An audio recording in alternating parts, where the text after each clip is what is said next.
God ng people in the earth? Buhay pa ba kayo? Buhay pa ba kayo sa hinihintay niyong part 7 reading your comments galing kay Ati? Kung sa ganun, pasensya. Pasensya kung naghintay kayo ng matagal na reading your comments part 7 galing kay Ati nyo. So, medyo lang busy yung ate nyo sa mga school or schoolwork. Syempre, balik eskwela na, diba?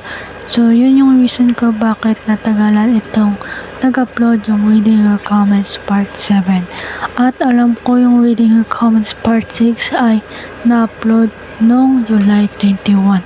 So, mahigit 1 month hindi nag-upload yung ate nyo, guys.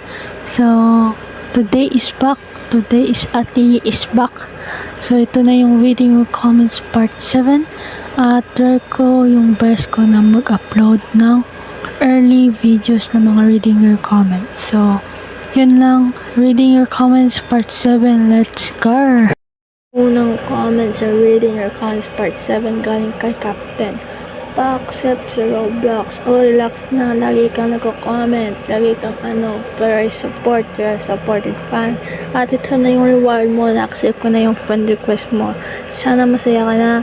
Sana maging masipag kang bata.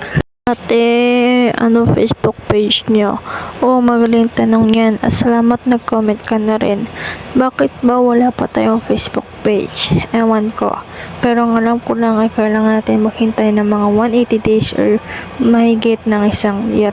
Bakit ba? Nakalimutan ko ang rason bakit kailangan natin maghintay ng 180 days or mahigit ng 1 year.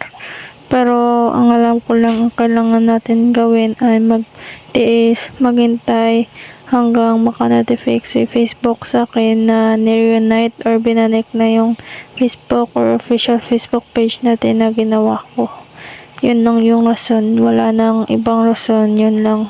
Wala na. Ate, when ka po mag-face reveal? Kalma, baby, kalma. So, kailangan maghintay, magtiis dyan sa tabi-tabi kasi kailangan nyo muna, guys, ipaabutin yung YouTube channel ko ng 10k subscribers at yung TikTok account ko na kailangan nyong paabutin din ng 10k followers. So, I believe in you, guys, na kayang-kaya nyo yung paabutin yung 10k. I believe in you, guys. So, yun lang.